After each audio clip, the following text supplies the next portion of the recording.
네, 안녕하십니까. 안녕하십니까. 네. 이 좋은 날씨에 또 같이 뵙게 돼서 감사합니다. 오늘은 추담대사비 8권입니다. 교재 28조, 예. 추담대사비 작성자를 제가 이거 초보를 번역한 거를 막 편집해서 교재를 만들다 보니까 착오가 있었습니다. 그 작성자가 강항입니다. 예, 강항 선생이 쓰고 강세백 선생이 글씨를 썼거든요. 근데 제가 이거 서둘러서 만들다 보니까 착오가 있었습니다. 작성 시기는 1787년 정조 11년이고요. 형태는 비문입니다. 요 비는 일주문 옆에 사적비 바로 옆에 있습니다. 소장체는 직지사입니다. 그럼 추담대사집이 한번 읽어보겠습니다. 추담대사집이 요거는 전서로 쓴 겁니다. 맨 위에 전서로 쓰고요. 그 밑에다가 유명, 우리나라가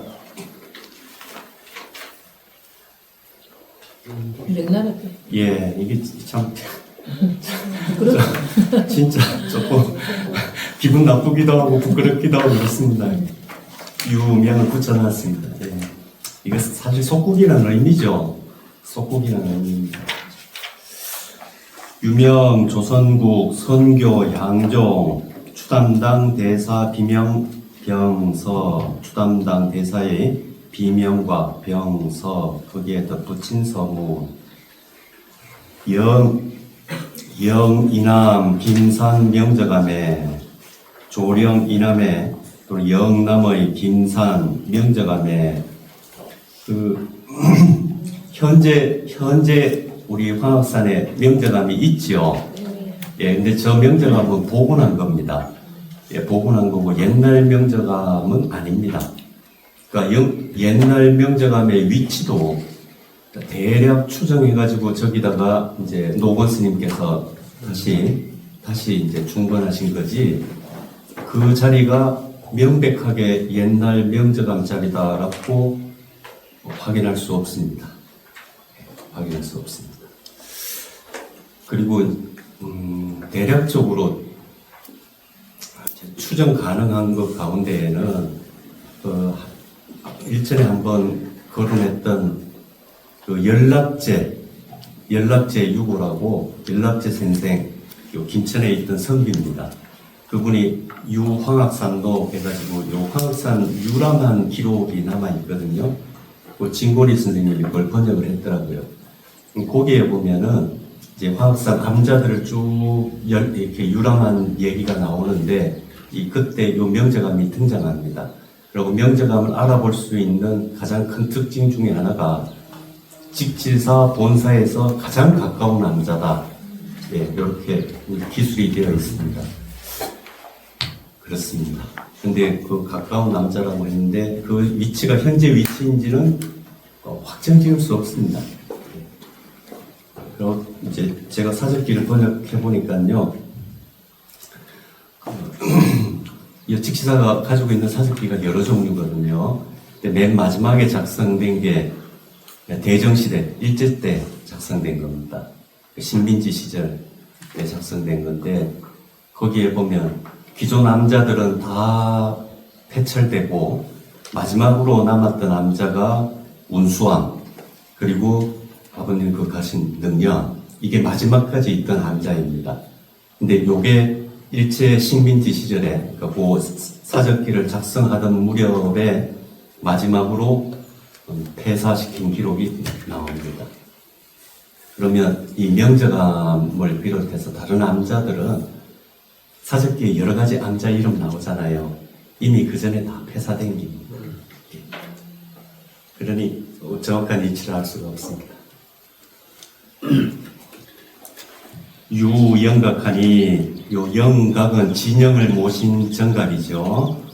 진영을 모신 정각이 있으니 말하기를 부유적전, 부유스님의 적통을 전한, 적통을 이은 추담대선, 추담대선 대선사, 대선은 대선사의 줄임말입니다. 대선 이렇게 표현합니다. 추담 대선사, 이분의 휘는 관징. 요 앞쪽에도 추담 스님 나왔었잖아요. 거기에선 그 법명을 관징이라고 쓸 때에 한글 발음은 관 똑같지만 볼관자를 썼죠. 그렇죠? 근데 여기에서는 옥필이관 또는 옥관자를 씁니다. 이렇게 써놨습니다. 그러면 두 개 가운데 뭐가 맞다? 그럴 건 없습니다. 둘 다 맞는 걸로 보는 게 차라리 낫습니다. 옛날 여기 우리 직지사 기록뿐만이 아니고요. 다른 기록들에 보면은 스님들이 발음은 똑같은데 이름 그 글자를 달리 쓴 경우들이 상당히 많거든요. 그러니 어느 게 맞고 어느 게 틀리다 그럴 필요는 없다고 생각합니다. 휘는 관징, 관징인 추담 대선사의 그 다음에 계단야라, 계단이다 이렇게 해놨잖아요. 이게 계단이요. 이렇게 계율을 받는 단, 그러니까 출가한 절이다 이렇게 해석할 수도 있습니다. 이렇게 해석할 수도 있는데요. 저는 좀 다르게 생각합니다. 이 글을 쓴 강항 선생이 불교에 아주 조예가 깊어가지고 이 계단이라는 단어를 썼다 그러면은 달리 이해할 수 있는데 그렇지 않고 그냥 계단이라는 표현을 썼을 때에는 불교에 대해서 그냥 일반적인 상식만 가지고 이 계단을 썼다고 했을 때에는 그 계단이라는 게 그 우리나라 가운데 제일 대표적인 계단이 통도사에 있죠. 금강계단 이래 안 부릅니까? 그럼 금강계단이 그 모셔진 게 뭐가 모셔져 있습니까? 살이랑 모셔져 있죠. 그거 가면 그 부도입니다. 부처님 부도입니다. 그래 제 짐작컨대는 강황 선생이 이 추담 스님께서 그 계를 받은 곳이다 이런 의미로 쓴 게 아니라 추담 스님의 부도가 모셔져 있는 곳이다라는 의미에서 계단을 사용했을 걸로 추측합니다. 사의 속성은 추담 스님의 속성은 백시오 수원이냐라. 이거는 이제 수원백시라는 뜻이죠. 오늘 백남면 선생님이 오셨어야 되는데요. 우리 백남면 선생님이 수원백시거든요. 예. 양반이. 이 숙묘 이모시벌 24일에 번역본 30쪽 보겠습니다. 숙종 임원년은 1702년입니다.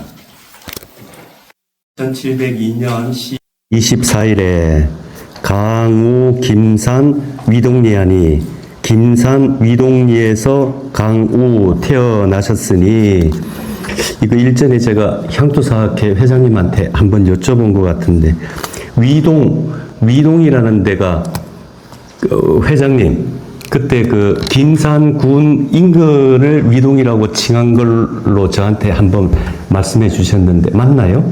교동 일대라고 지금 우리가 교동 일대. 관문 가다 보면 위량이라고 있더라고요. 그 위량은 한자를 어떻게 씁니까? 다른 위자가요. 네. 그러면 교동 인근이 맞겠다. 그리고 옛날 스님들 행장이나 이 비문에 보면은요, 이 태몽 얘기가 꼭 나오더라고요. 희한하죠? 꼭 나오더라고요, 태몽 얘기가요. 옛날에 쓰는 방식이었나 싶기도 하고 그렇습니다. 어머니가 어떤 꿈을 꾸었는가, 요 팔자, 제가 이거 오자 놨습니다. 들어올 입자에 오자로 입력을 잘못했습니다. 달이, 입해, 달이 품 안으로 들어오는 꿈을 꾸고 임신하게 되었고, 그 몸이 생기게 되었고, 이게 임신하였다는 거죠. 기생, 여기서 기는 추담대사를 가리키는 대명사입니다. 그 사람이 태어날 때도 역몽월이라 달 꿈을 꾸었다. 달 꿈을 꾼 거의 주어는 어머니죠. 어머니가 달 꿈을 꾸었다. 어머니가 임신할 때도 달 꿈 꾸고 낳을 때도 달 꿈 꾸고 그러셨답니다. 연 13에 나이 13세 출가 후 내원하여 내원 스님에게 출가하여 수구우 원공하고, 여기서 구는요, 요거 불교 용어입니다. 구족계라는 뜻입니다. 그러면 13살에 이게 불교 이제 율장에 나오는데요. 13살에 출가하면은 바로 스님으로 인정을 안 합니다. 그러니까 이거를 사부대중이라 그러는데요. 불교 공동체를 구성하는 사람들을 이제 내수로 분류하면 이걸 사부대중을 합니다. 그럼 구성 요소가 비구, 비구니, 우바세, 우바이 이렇게 나누거든요. 비구는 출가한 남자 수행자, 비구니는 출가한 여자 수행자, 우바세는 재가의 불교 수행자, 우바이는 재가 여자 수행자 이렇게 나누거든요. 그런데 이제 이 비구를 세분화해 가지고 다시 삼위 비구 이렇게 분류를 합니다. 그러니까 남자로서 출가를 했더라도 만 20세가 되지 않았다면은 정식 비구로 인정을 안 하는 겁니다. 그러니까 비구 후보 자격입니다.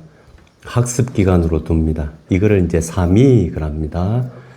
그럼 여자도 마찬가지입니다. 여자도 본격적으로 제대로 출가하는 그 비구니가 되기 전에 나이가 20세 미만일 경우에 그 이전을 이제 삼위니 이렇게 불렀습니다. 삼위니 이렇게 불렀거든요.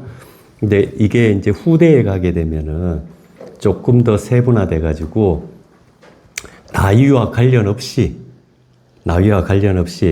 처음 출가한 사람들은 일정 기간 동안 교육을 받고 비구의 자격을 갖추기 전까지 교육을 받는 기간을 뒀습니다. 그래서 나이와 상관없이 이 기간을 삼위, 또 여자 출가 수행자도 삼위니 이렇게 불렀습니다. 또 더 후대에 가게 되면은요, 여자 수행자들 같은 경우에는 남자보다 여자가 더 좀 수행하기가 여건이 어렵습니다. 예. 남자들은 사실 옛날 사회에서 그 성인이 되면은 자기의 삶을 주체적으로 결정할 수 있었잖아요. 근데 옛날 고대 사회일수록 주도적으로 자기의 삶을 여자들은 결정권이 없거든요. 그리고 이게 본인만 그런 게 아니고 사회 분위기가 그런 겁니다.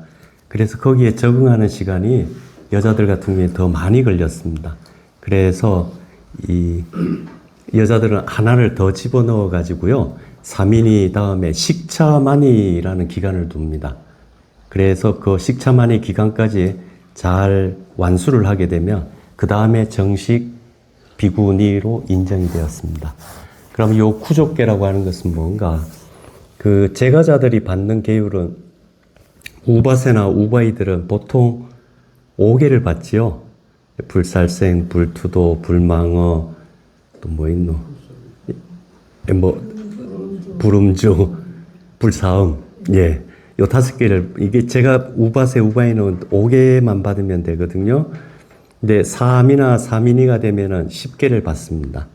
10가지 계율을 이제 요 5개에다 보태가지고 더 지켜야 됩니다.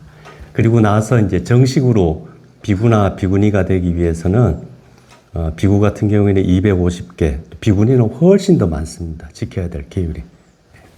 이 구족계라고 하는 거는 완전한 계율, 즉 비구나 비구니가 될 때 받는 계율을 구족계라고 합니다. 우리 불교 신자들은 이거 너무 잘 아는데요. 혹시 이제 불교를 잘 모르시는 선생님들이 있을까봐, 예. 그래서 구족계 요랬습니다. 또 요거 생략하고요, 그냥 구계 요래 표현하기도 합니다.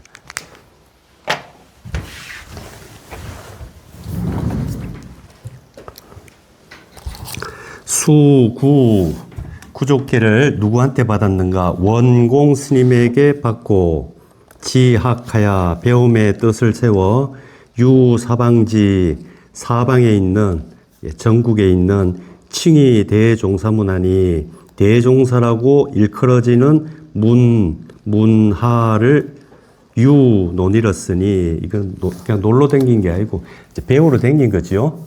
유행하였으니 약 그래 그 여기 대종사라고 칭해지는 사람들 문화에서 논이었다고 했는데 그 대종사들이 어떤 사람인가? 약 예를 들자 그러면 이러이러한 이런 뜻입니다. 약 회암 스님 이거 다 스님들 호입니다.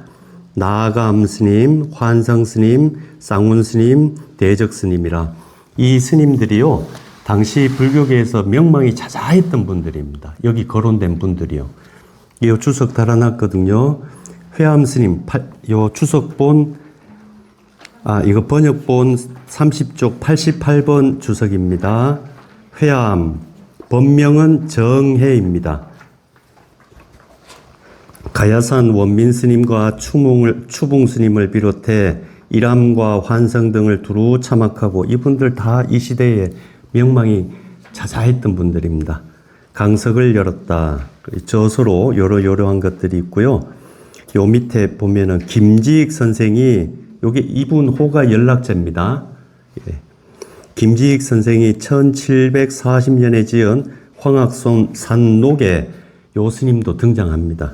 따르면 회암이 직지사 운수함에 머물다가 청암사로 이거하였음이 확인된다.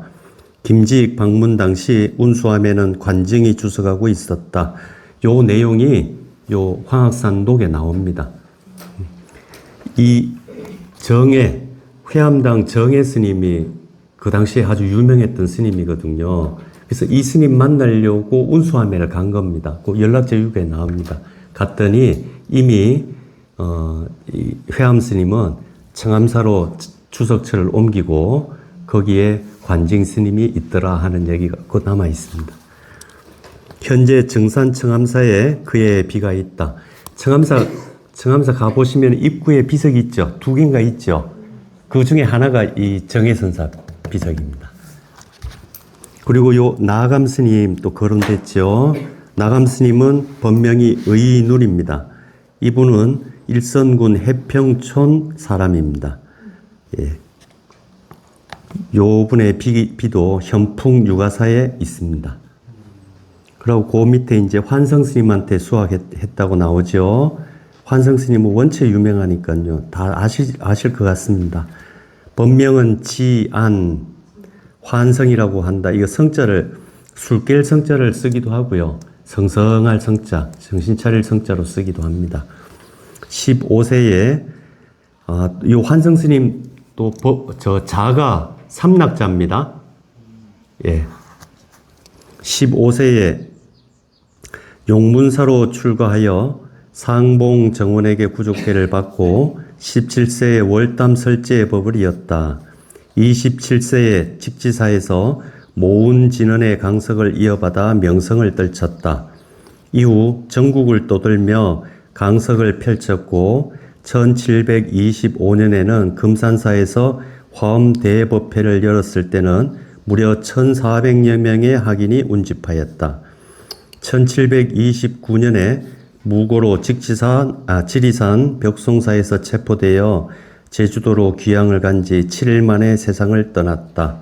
저서로 선문 5종 광료와 환성 시집이 있다. 예.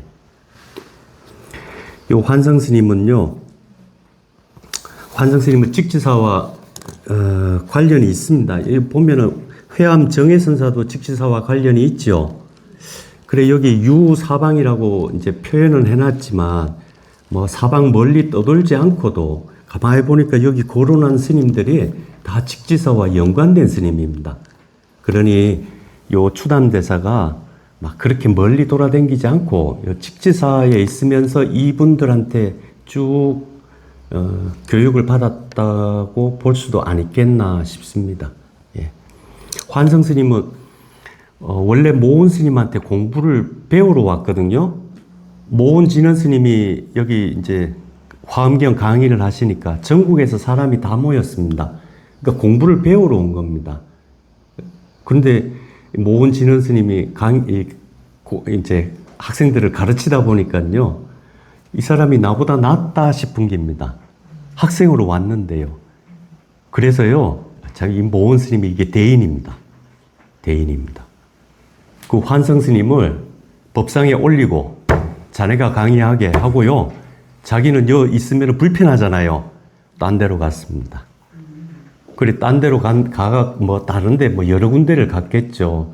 여러 군데를 갔는데, 모은 진원 스님의 이후 행적이 확인되는 사찰 중에 하나가 영천 은혜사 운부암에 주석하신 게 그 이후에 확인이 됩니다. 그리고 말년에는 증산 쌍계사에 주석하시다가 열반하신 걸로 추정됩니다. 그래서 증산 쌍계사 뒤쪽에 가면 왜 부도 있죠? 그 안쪽에 있는 부도가 모은 진원대사 부도입니다. 예. 이 모은 진원대사는 각주 뒤에 나오나요? 안 나오나요? 안 나오네. 모은 진원대사는 이제 이걸 불교에서는 법통이라 그러거든요. 예. 화남 호원수, 그러니까 고려가 멸망하고 조선이 되어가지고 불교가 이제 황폐해졌지 않습니까? 황폐해질 때, 그러니까 태종, 세종 때 불교가 확 축소가 되고 스님들 많은 이제 일정 정도의 숫자의 스님들만 스님으로 인정하고 나머지는 다 환속시킵니다. 절재산도 빼수고요. 절재산 국가에서 환수합니다. 예. 그때 이제 환속한 스님 중에 한 분이 벽계 정심선사거든요. 예. 그 벽계 정심선사가 요 황악산 뒤쪽에 고자동, 거기 응거했다는 얘기가 나옵니다. 이 벽계 정심선사가 그 고려말 조선초로 이어져 오는 선맥의 정통 계승자입니다. 그러니까 그 고려말에 우리 한국 불교의 선맥을 이은 분으로 나옹, 태고 이렇게 지목하잖아요. 예. 이 나옹, 태고에서 이어지는 법맥의 전통 계승자가 벽계 정심선사입니다. 그 벽계 정심선사의 제자가 누구나? 벽송지엄인가요? 지리산에 벽송지엄. 그리고 거기서 이어져 내려온 사람이 부용영관인가요? 예. 그리고 부용영관에서 이제 제자가 갈라지지 않습니까? 부용영관에서 서산대사, 여기 걸출한 제자가 많은데요. 이제 나중에 이렇게 이름을 떨친 사람이 서산대사 있고 또 한 사람이 부유선수선사입니다. 이 모은 진원 스님은 부유선수선사의 계통입니다. 그러니까 부유선수선사에게서 벽암각성 스님이 이제 법맥이 이어지고요. 벽암각성 스님에게서 모은 진원 스님, 모은 진원에게서 이제 그 지난번 우리 앞에서도 사적비에서도 거론됐던 우남 처명 스님, 우남 처명 스님의 제자가 여기 나오는 추담 관증 스님입니다.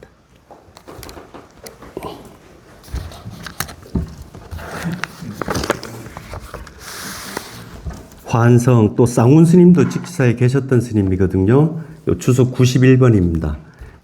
법명은 금화, 해동불조 원류에 그의 이름이 한글 발음은 똑같은데요. 한자가 다릅니다. 금문고 금자 씁니다. 직지사의 대강비액이었으며 서암에 머물다 입적하였다. 이게 확인됩니다. 직지사에 지금 극락전 있지요. 예, 극락전을 옛날에 극락전이라고도 부르고 문서에 보면은 서암으로 칭해진 곳도 여러 곳 있습니다. 환성지안을 계승한 포월 초민 송매성원의 제자이다. 송매성원 스님의 제자로 등재되어 있습니다. 문화에 환흥담숙, 구암위성, 남학영호, 대운총활, 채붕, 성능, 원우, 준진, 위각 등을 양성하였고 영남 일대에서 학덕으로 일세를 풍미했던 충어지책의 스승이기도 하다. 요 충어지책 스님은요, 상주 남장사 있죠. 상주 남장사에서 출가한 스님이거든요. 그런데 이제 거기서 출가해가지고 직지사에서 오랫동안 추석하면서 많은 스님들한테 공부를 했습니다. 그러니까 이 영종조 당시에도 이 영남 일대의 큰 강원 중에 하나가 직지사였음을 확인할 수 있습니다. 큰 강원 중에 하나였습니다. 그래, 요 충호당 지책선사가 남긴 문집이 있거든요. 예. 그 문집에 보면 충어대사 유집, 여기 문집인데요. 전종정 쌍운당 대선사 사적기가 있어 간략한 행장을 확인할 수 있다. 여기 보면 쌍운 스님을 굉장히 높이 평가해 놨습니다. 이 쌍운 스님과 관련된 재미난 얘기도 있습니다. 이거 제가 옛날에 그 법보신문에 이렇게 이야기로 풀어가지고 쓰기도 했는데, 이 쌍운 스님이요. 그러니까 이게 글자 많이 봤다고 큰 스님이 아닙니다. 물론 이게 학덕도 높으신데요. 이제 말년에는 노스님들 보면은 거의 시봉하는 꼬마들하고 이렇게 지내잖아요. 예. 옛날 우리 할아버지, 저도 그랬는데요. 저도 할아버지하고 같이 방을 썼거든요. 그렇잖아요. 옛날엔 그랬잖아요. 그죠? 그래서 나이가 들면 이래 좀 뒷방 비슷하게 물러나서 애들하고 이렇게 지내잖아요. 절집도 아마 그랬던 것 같습니다. 근데 말년인데, 이제 꼬마들이 그 노스님 방에 자주 들락달락 했나 봅니다. 그래, 이제 애들이 이제 철이 없으니까 어떤 애가 그 큰 법회가 있었나 봐요. 거기 온 이제 누구한테 엽전을 받았겠죠. 엽전을 가지고 있다가 이제 막 애들이 산만하니까 그걸 어디다가 이렇게 흘렸나 봐요. 흘렸는데 그 개보다 조금 큰 사미가 그걸 싹 집어가는 거를 이 스님이 본깁니다. 예, 이 스님이 본깁니다. 그리고 이제 좀 시간 지나고 나서는 이제 이거 돈 잃어버린 사미가 난리가 난깁니다. 막 울고불고 난리가 난깁니다. 그랬더니 이 노스님이, 이 쌍운 스님이요, 덕이 있는 분이죠. 야, 이놈아, 너 그 물건 그 함부로 흘리고 댕기길래 내가 챙겨놨다 하면서 그걸 줬답니다. 예, 주고 나서 그 돈 집어간 그 사미를 따로 불러가지고 꾸짖고 다음부터는 절대 그러지 말라고 했다는 얘기가 꼭 기록에 나오거든요. 그래서 야, 이래야 큰 스님이지. 그죠? 그런 생각 들더라고요. 참 따뜻하고 자비롭고, 그런 걸 느끼겠더라고요. 옛날 거리지만. 우리 같으면 불러놔 놓고 잘잘못 시비를 가릴 것 아닙니까? 그쵸? 근데 그러지 않고, 그래, 참. 이래서 어른이구나 싶더라고요. 대적 문화에서 유력하였다. 요 대적 스님은 제가 찾아봐도 못 찾았습니다.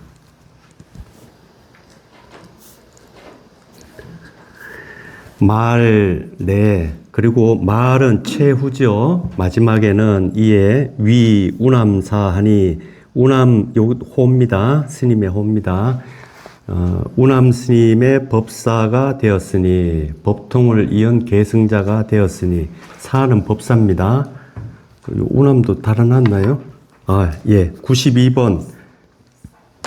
각주 92번 보면은요, 법명은 처명입니다. 금능, 고라양 출신이다. 고라양은 어딘지 모르겠습니다. 고라양. 향토사학회 회장님, 고라향은 어딘지 그때도 제가 한번 여쭤본 것 같은데. 안 나옵니까? 고라향 출신이다. 충어 지책이 지은 우남 화상 초골 후 통유문에 요게 나옵니다. 고라향 출신이라는 게. 그래서 제가 여기다 갖다 놨거든요. 간략한 행장을 확인할 수 있다. 화학산 직지사 능신 장로에게 출가하여 대산청봉, 요 대산청봉 스님 앞에 나왔죠? 예. 모운 진원에게 수학하였다. 직지사 영우남에 주석하다가 82세로 입적하였고, 답이 후 정골사리를 수습해 부도에 모셨다. 그러니까 요 우남 스님도요, 운암화상 초고루 통유문 이걸 읽어보면은 운암 스님도 화장을 했는데요. 예, 전골사리가 나온 겁니다. 예. 그래서 이거를 이제 전국 절에다가 알리고 이런 사실이 있다는 걸 알리고 부도를 세운다고 이렇게 고지한 그 글입니다.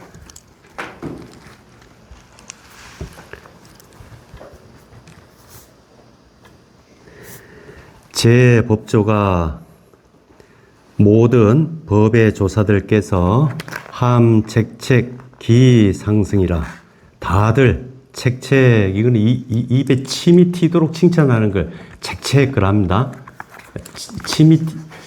침이 마르도록 칭찬한다 그러나요? 침이 튀도록 칭찬한다 그러나요? 예, 이거 막 아끼지 않고 아주 예, 칭찬이 자자한 걸 책책그랍니다. 기상승이라 여기서 상승은 최고의 수레가 되리라고 기약하였다 또는 기대하였다. 이 최고의 수레는요 최고의 기량을 갖춘 훌륭한 선지식이라는 의미입니다. 그러니까 이 관증 스님을 두고 너 아주 큰 스님 되겠다라고 칭찬했다는 거죠. 개축년 보겠습니다. 번역본에 1733년 영조 9년입니다. 개축년에 학대성하여 학문을 크게 완성하여 크게 이루어 드디어 악주 여기서 주는 주미의 줄임말입니다. 주미 주자가 이거 큰 사슴 주 그러기도 하고 고라니 주라고 하기도 하는데요. 큰 노루주 그러기도 하고 이 노루꼬리랍니다. 고라니 꼬리. 옛날 지금은 스님들, 큰 스님들 되면은 왜, 먼지 털기 같은 거 이래 들고 있잖아요. 이래, 불자라 그러죠. 지금은 이렇게 길지 않습니까? 이거는 불교에서 유래한 겁니다. 근데 불교에서만 이걸 사용한 게 아니고, 중국 선가에서 신선들, 그러니까 아주 고아한 달사들 또는 신선들을 표현할 때 그 사람들이 노루꼬리는 이래 안 길잖아요. 훨씬 짧답니다. 주미, 그런 사슴 꼬리 털을 모아가지고 하얀 그 털을 모아가지고 만든 채 그걸 들고 이제 서로 대화할 때 그걸 들고 대화를 했답니다. 그래서 이거는 이제 이게 불교에도 전래돼가지고 불교에서는 부처님을 대선이라고 칭하잖아요. 그러니까 남들을 가르치는 일정 정도 이제 어른의 위치에 오른 사람을 표하는 상징물처럼 쓰이게 되었습니다.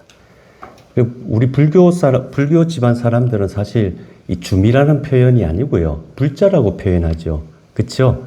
근데 이 강황 선생은 이제 유가 쪽 분이잖아요. 그래서 이제 주미라는 표현을 쓴 겁니다. 가르치는 건 똑같습니다.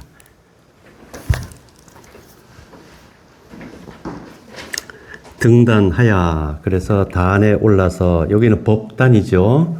법단에 올라서 궐성대방하니 그 소리를 크게 놓았으니 큰 소리로 법문했다는 의미죠. 하니 팔력의 중생이 팔도의 중생들이 종문청익자가 그 문턱을 밟고 청익 도움을 청한다. 여기서 도움을 청하는 건 법문을 청하는 겁니다. 법문 청하는 걸 불교에서 청익을 합니다. 예. 법문을 청하는 자가 일수백이라 매일 수백 명이었다. 매일 수백 명씩 찾아와가지고 법을 물었답니다. 그리고 교도지 진진하야, 그렇게 가르치고 도 이끄는 솜씨가 진진하여, 흥미진진하여, 또는 아주 재미나서 해주시는 말씀이 막 무뚝뚝하고, 훌륭한 스님들 가운데도 무뚝뚝한 스님들 계시잖아요. 뭐 물으면은 불쑥불쑥 얘기하는 분들도 있고, 좀 자세히 가르쳐 주는 분들이 있는가 하면 그냥 짧게 대답하는 분도 있고 그렇잖아요. 근데 추담 스님은 진진, 예, 아주 흥미진진하게 재미있게 길게 자세히 그렇게 잘 가르쳐 줬다는 걸 요래 표현했습니다. 그렇게 아주 흥미진진하게 잘 가르쳐 이끌어 주시고 또 무소체하니 조금도 막히는 구석이 없었으니 막힘이 조금도 없었으니 무소체하니 그것이 마치 무엇과 같은가 도해 누석이라. 도해, 여기 도해가 이게 장자에서 나오는 표현입니다.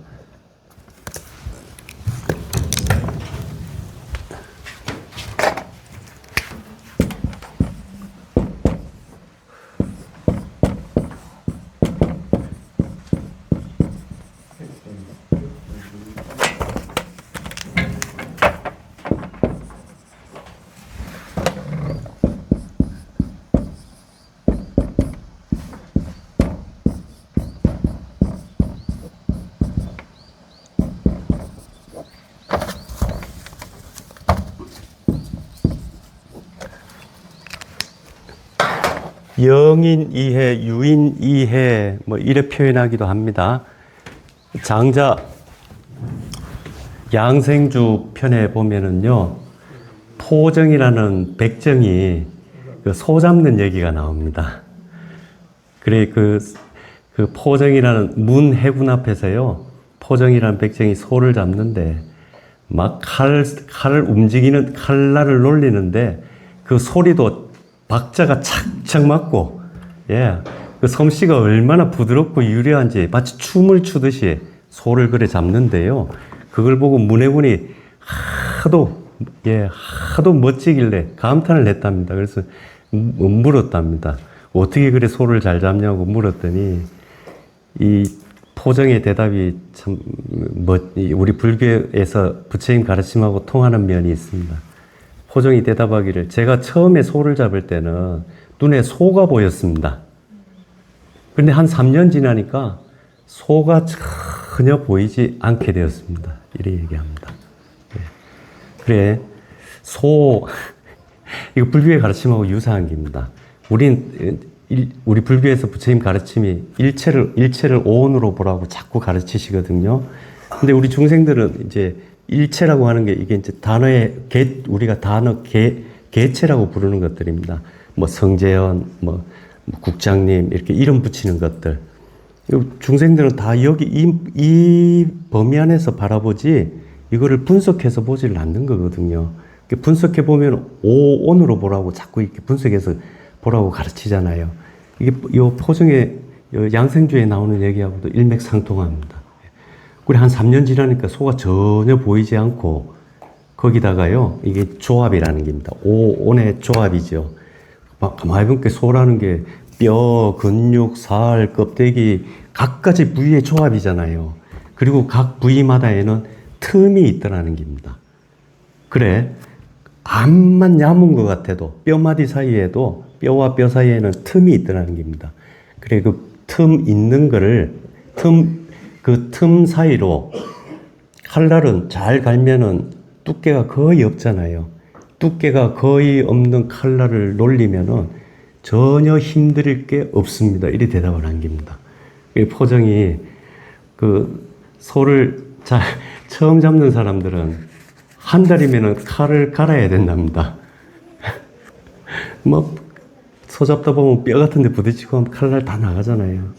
조금 능숙해지면은 한 달에, 1년에 한 번씩 소 잘 잡는다고 소리 들으면은 1년에 한 번씩 칼을 간다는 겁니다. 그런데, 나는 올해로 19년이 지났는데, 아직도 처음 숫돌에서 갈아낸 것처럼 칼날이 전혀 상하지 않았습니다. 이렇게 얘기하는 게 양생주편에 나오거든요. 칼이 그 지혜를 비유하는 거죠. 예. 그래, 유인이해 칼날을 놀려서 해체한다. 또는 영인이해 칼을 대는 족족, 이런 의미죠. 칼날을 맞이하다. 이 칼을 대는 족족입니다. 칼을 대는 족족 해체된다. 해서 유인이해, 영인이해 이렇게 씁니다. 거기서 나온 표현입니다. 스님이요, 인해라. 요 도자로 썼나요? 인자로 썼나요? 인자죠? 무소체하니 조금도 머뭇거림이 없었으니 막힘이 없었으니 칼날을 눌려서 해체하는 듯하고 누석이라 가는 시로라기 이를 분석하듯이 하였다. 아주 촘촘하게 세밀하게 분석하셨다. 또는 분석해 주셨다. 그런 의미입니다. 그렇게 분석해 주셨으니 통연 앞이 훤히 뚫리는 걸 통연 그러면 탁 트이는 거요. 탁 트이는 것이 학인들이 탁 트이는 것이 이런 설명을 들으면은 마치 명도의 병촉이라 캄캄한 어두운 길에서 촛불을 들고 계시는 것과 같았다. 환히 밝혀주는 것이 마치 어두운 길에서 횃불을 들고 계신 것과 같았다. 촛불 들었다 하는 것보다 횃불 들었다 하는 게 좀 이래 더 안 낫겠습니까? 예, 촛불 그 조만한 거 들었다 하면 좀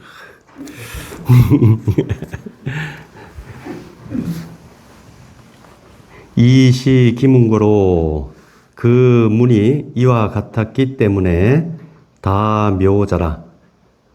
요 묘자 요 글씨체 요렇게도 씁니다. 오묘할 묘자를요. 계집여변에 쓰기도 하고 설립변에 쓰기도 합니다. 예. 오묘하게 깨달은 자들이 깨달으신 분들이 많았다. 산은 추담대사는 의용이 백석이요. 여기 묘사입니다. 스님의 겉모습에 대한 묘사입니다. 위와 용모가 백석이요. 백석은 피부가 하얗고 이목구비가 또렷한 것을 백석이랍니다. 이거 잘생겼다는 뜻입니다. 미남이라는 뜻이죠. 또 장팔척에 키가 팔척에 그럼 팔척이면 38이 24 2m 40이라는 건가요? 이게요, 이거 장척이 지금은 30cm인데 옛날에는 30cm가 아니랍니다. 예, 그때 이게 다르다네요. 그래서 이걸 꼭 2m 그래 보면 안 됩니다. 예, 그래도 크겠죠. 8척이면 7척만 해도 장신이라 그랬는데 8척이라고 표현한 것 보면은 아주 크다는 의미겠죠. 장 팔척에 요가 수위 또 허리가 수위 요 위도 저 주석 달아놨거든요. 94번 주석입니다. 허리를 잴 때 사용하는 단위이다. 1위는 한 뼘, 10위는 한 아름이다. 이렇게 돼 있잖아요. 그럼 여기서 허리가 여러 위나 되었다. 이 말은 여러 뼘이나 되었다. 이렇게 썼을 때에는 허리가 가늘다는 뜻일까요? 굵다는 뜻일까요? 허리가 굵다는 뜻입니다. 예. 그래서 저도 이거 뱃살 안 빼기로 했습니다. 이 추담대사도 이렇게 허리가 굵었는데. 이제 그리고 이제 이 성품, 그분의 이제 성품에 대한 설명입니다. 그분의 성품이 소엔, 젊었을 때에는 엄중, 아주 엄하고 진중하였지만 기로에 좀 나이가 드시고 나서는 나이가 들어 도통, 도가 통하고 나서는 여물로 구유하야, 여물로 만물과 더불어, 여기서 물은 지금 쓰는 이런 물건이라는 의미가 아니고 모든 사람이란 뜻입니다. 그렇죠? 모든 이들과 더불어 여물로 구유하야, 참 이렇게 따뜻하게 말하고, 젊었을 때는 막 엄격하고 막 가볍게 농담도 안 하고 이랬는데요. 나이 들고 나서는 말씀이 참 따뜻한 걸 말을 따뜻하게 하는 걸 구국을 합니다. 또 촉촉하다, 이거 부드럽게 말하는 거죠. 그쵸? 막 직설적으로 날카롭게 얘기하는 게 아니고 부들부들하게 구유.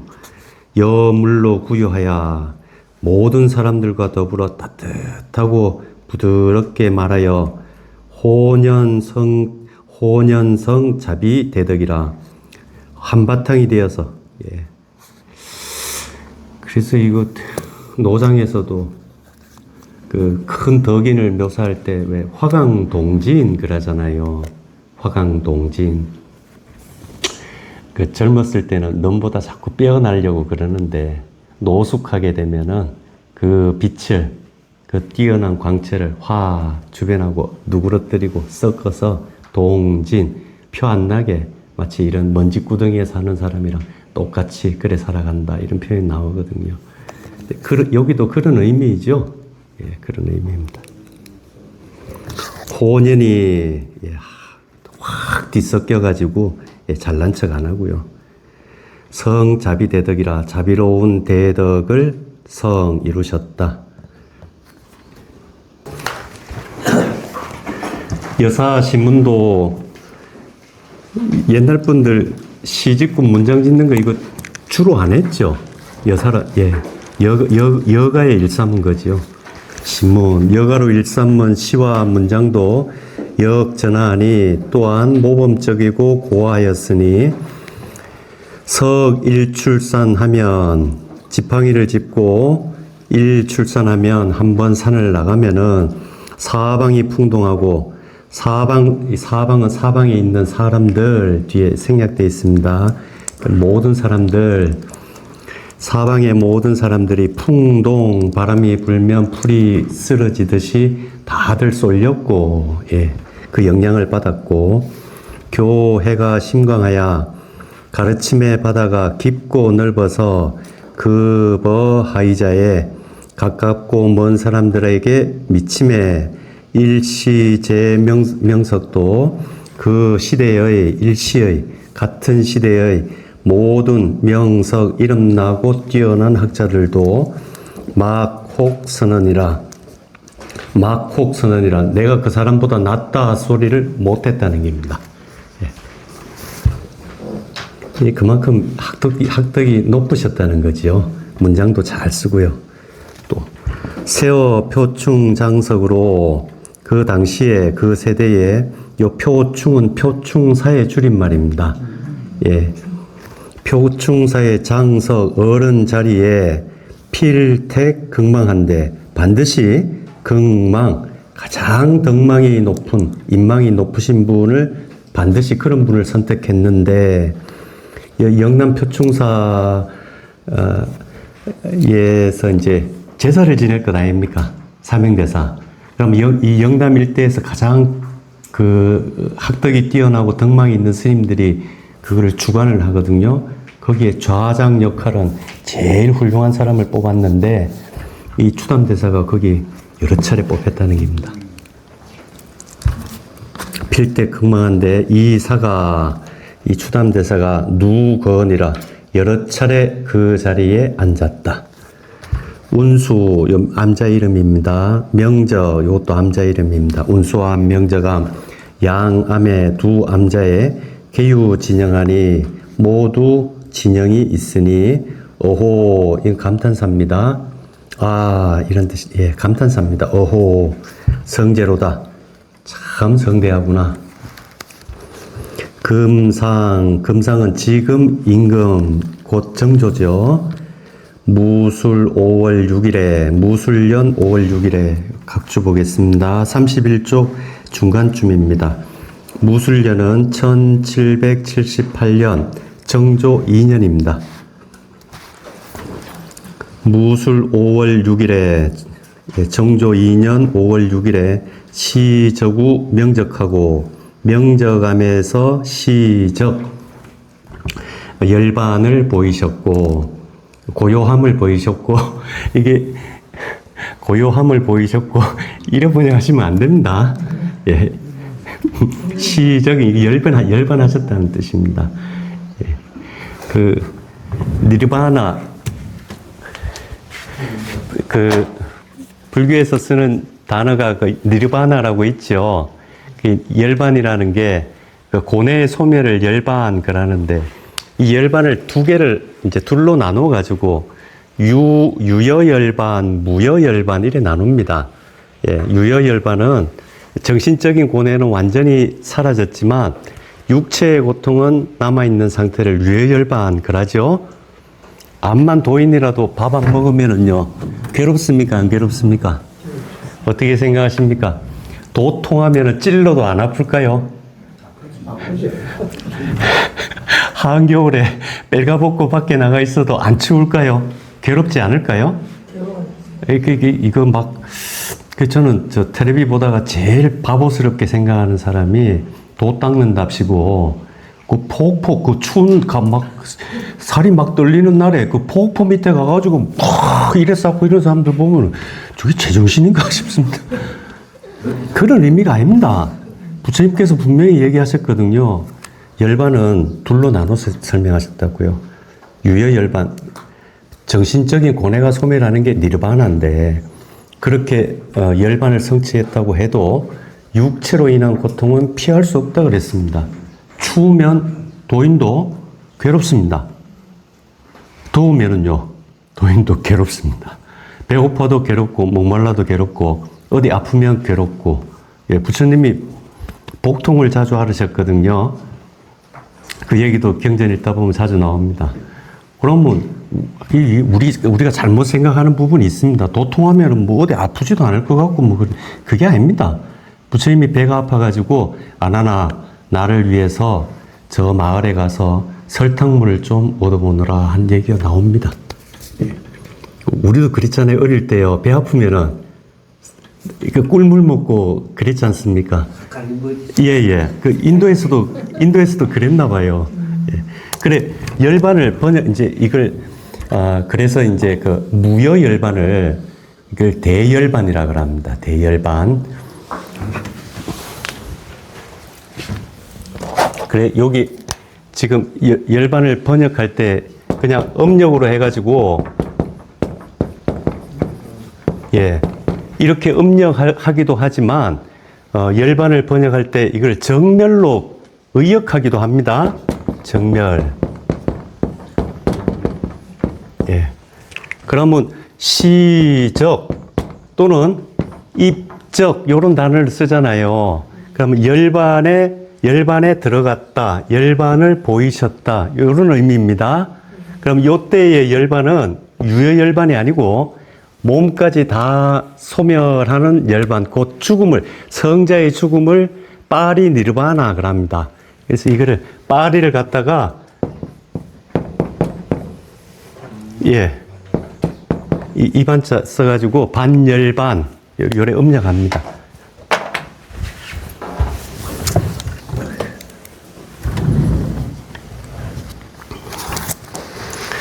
시저구 명적하고 월 7월에 월은 이거 바르사인데요. 근데 요 문장으로 봐서는 요 밑에도 보면 또 똑같이 그 월자가 나오거든요. 예. 근데 요 문맥으로 봐서는 요게 지나서라는 의미로 쓰였습니다. 그러면 이 월자로 보면 되죠? 예. 그냥 바르사로서의 의미가 아니고 월 지나서 이런 의미로 보시는 게 안 좋겠나 싶습니다. 월 7일에 7일장 치렀다는 거지요. 7일이 지나. 그러지 않고 그냥 이걸 바르사로 보게 되면은 5월 6일 날 돌아가셨는데 5월 7일 날 초서골이라는 게 이게 화장하는 겁니다. 화장해가지고 사리 수습하는 거를 초서골 줄여가지고 초골 그러거든요. 줄이면 서자 빼고 초골이라 그럽니다. 스님들 이거 하자고 나서 이 살이 모으잖아요.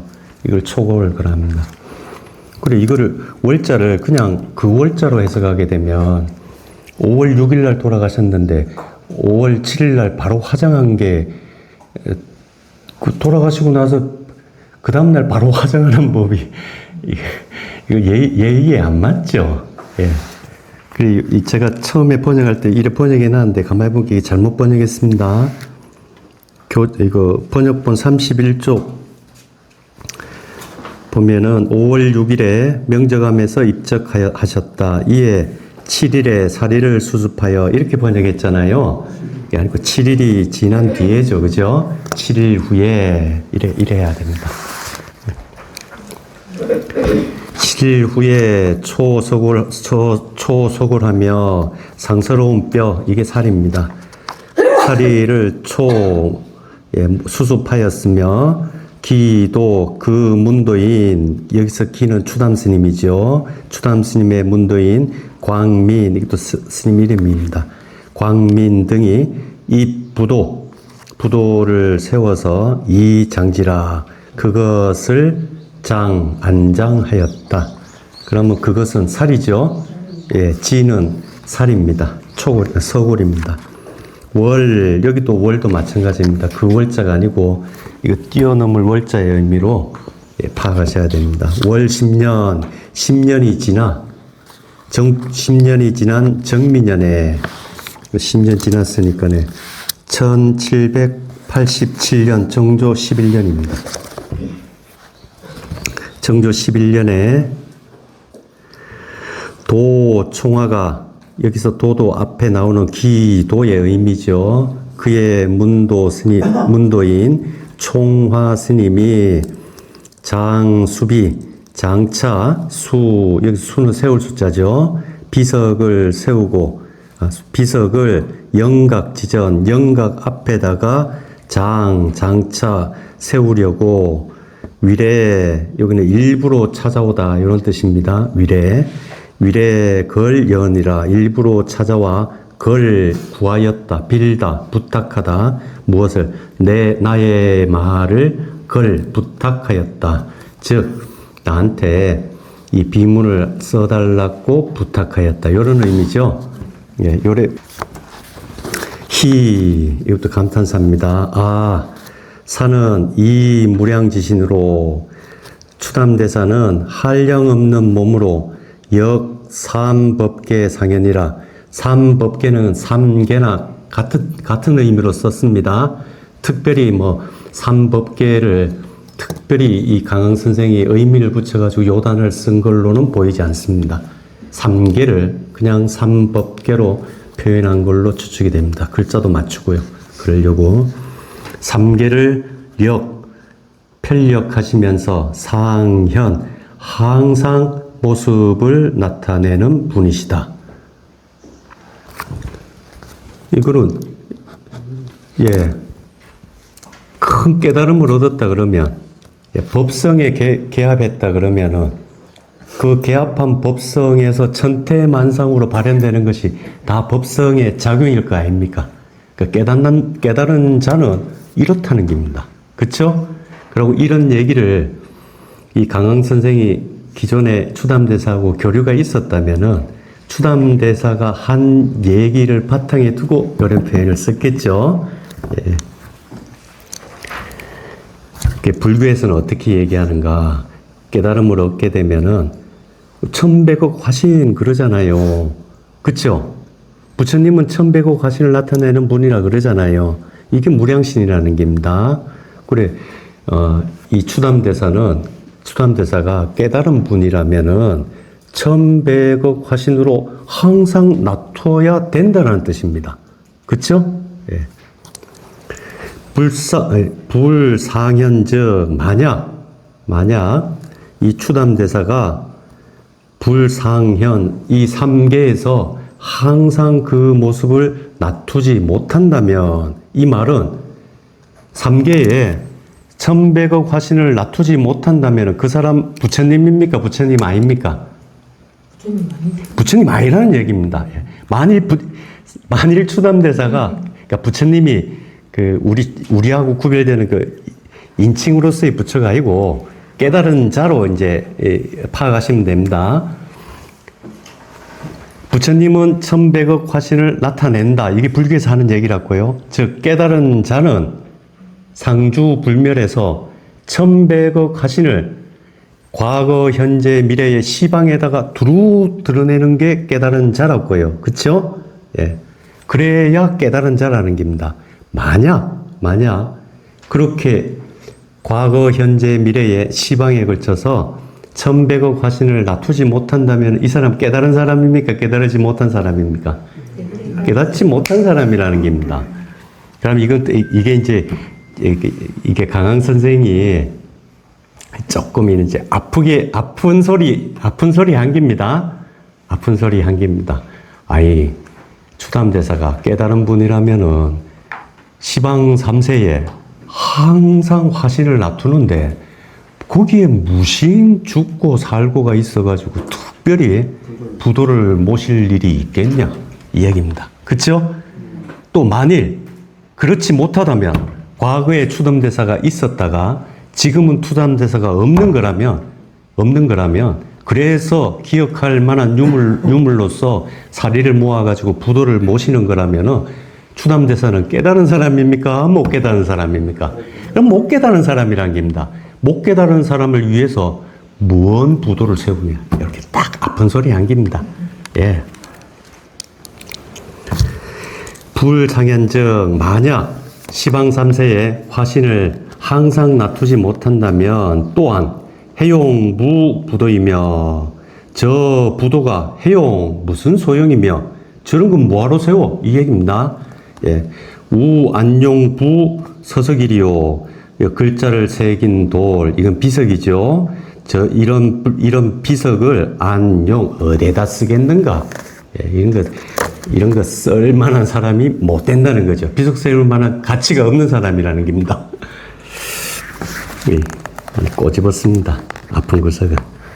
연이 그러나 중위 화지성에 내가 이런 얘기 계속하면 이건 안 하겠다는 얘기잖아요. 이 화스님, 요 앞에 찾아온 스님이 어느 스님? 총화스님인가요? 예, 써달라고 총화스님이 찾아왔는데요. 내가 이거 자꾸 이런 얘기 계속 반복하면은 총화스님의 정성을 중위 거듭거듭 어기는 것이 되기에 수위명하니 그래서 명을 쓰니 그 명은 다음과 같다. 명활 왈공이나 비공하니 공이라고 말하지만 비공 그것이 완전히 없는 공은 아니니 완전히 없는 공 이런 거를 단공 완공 그럽니다. 원래 공의 의미는 집착을 떼주기 위해서 쓴 거일 뿐이죠.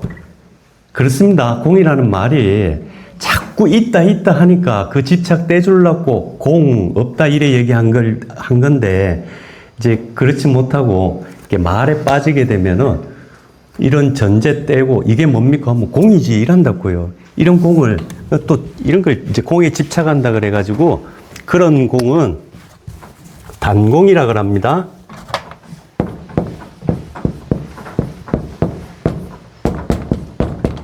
이 단은 이제 예, 단멸의 의미입니다. 단멸. 예. 그래, 진짜 공은 집착을 떼줄 뿐이지, 있다, 없다 가운데 없다로 결론 지으라고 쓰는 단어가 아니라는 겁니다. 그래서 진짜 공은, 그래서 이거, 귀신동 같은 데 보면 계속 나오죠? 이거 성철 스님도 자주 하신 말씀인데, 진짜 백의 공은요, 진짜 백의 공은 묘유라 그랬습니다. 예. 이게 같은 거라고요. 예. 진짜 백의 공은 묘유인 겁니다. 이걸 똑같이 표현한 겁니다. 예. 공이라고 말했지만, 그래서 뒤에 공은 이제 단공의 공입니다. 단멸의 공은 비 아니니. 왈공이나 비공이니, 그래서 부감여양이라. 그래서 인연만 닿으면 부감, 달려와서 감흥하는 것이 여향, 마치 메아리와 같다. 빈 골짜기 속에 소리가 있습니까? 없습니까? 골짜기에 소리가 있습니까? 없습니까? 없는데 거 가서 야호 하면은요, 야호 소리 나오죠? 이걸 인연법이라고 얘기하는 겁니다.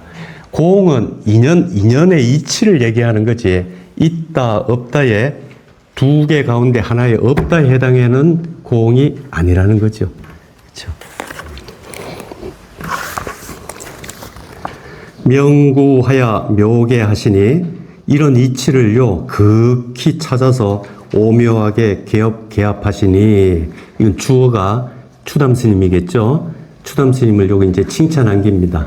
이러한 진공묘유의 이치를 명구 아주 깊이 탐구해서 오묘하게 개합하셨으니 추담대사는 호복이요 호랑이가 엎드린 것과 같고 뒤집으면 엎드린 호랑이와 같고 용장이라 용이 숨은 것과 같다 또는 숨은 용과 같으셨다. 추담대사를 칭찬한 겁니다. 광초구 도솔천자는 그 빛으로 저 도솔천까지 비추신 분은 기유 바로 어떤 분인가 사지 진상으로다. 이런 것이 저 도솔천까지 환히 비춘 분 이것이 바로 이 추담대사의 진짜 모습이로다. 이렇게 명을 아주 멋지게 붙였습니다. 앞에서는 한 번 꼬집고요. 한 번 눌렀다가 한 번 들어줬다가 그랬습니다. 정은 내부 이건 품계죠. 지 중추 부사 벼슬입니다. 겸 여러 가지 벼슬을 겸하신 겁니다. 지 의금 부사 86세 옹 강항 선생께서요 이 비명을 쓴 게 86세 이 비문을 썼답니다. 지었답니다. 대단하시죠? 아이고 저는요 지금 이거 제가 쓰던 안경이 아니지 않습니까? 아직 저 환갑 안 됐거든요. 환갑도 안 됐는데 이런 것도 흘리고 댕기고 글자 읽다 보면은 뻔히 아는 글자인데 발음이 다른 발음이 막 나오고 이러거든요. 86세에 이런 문장을 쓸 정도니 참 대단하신 거죠. 얼마나 총명하시면 이 연세에 이렇게 이런 좋은 글을 쓰겠습니까? 뭐 앞에 이분이 살아온 내력 이분이 이런 거 기술하는 거야 어려운 일이 아니죠. 들은 대로 적으면 되지만 근데 요 뒷구절 같은 경우에는 총기가 살아있죠. 희라 여부터는 아주 멋들어집니다. 희라 사는 이 무량지신으로 역삼법계 상현이라 불상현즉 역해용부 부두며 우안용부 서석이리요 연이나 중이 화지성에 수이명하니 명은 wal공비공이니 부감예양이라 명규 묘계하시니 호복이요 용장이로다. 광초구 도솔천자는 기유사지 진상호인저 이런 문장은 아주 총기가 번뜩번뜩하죠. 이런 걸 86세에 쓰셨다는 게 대단하십니다. 진산후인 진산은 진주지요. 그쵸? 진주강씨. 예, 진주강씨. 이거 본게 산자를 많이 붙이더만요. 저희도 본이 장령이거든요. 근데 어디에 글 같은 거 보면 창산후인 이래 돼 있습니다. 예, 그런 거 보면 우리는 지금 진주강씨를 하지만 옛날에는 뭐 이래 불렀나봐요. 진산강씨로 했나봐요. 이 상주에 상산김씨 그러잖아요. 그거 상주잖아요. 성산김씨도 그죠? 그것도 성주. 근데 성산김씨 그러죠. 이 진산도 진주입니다.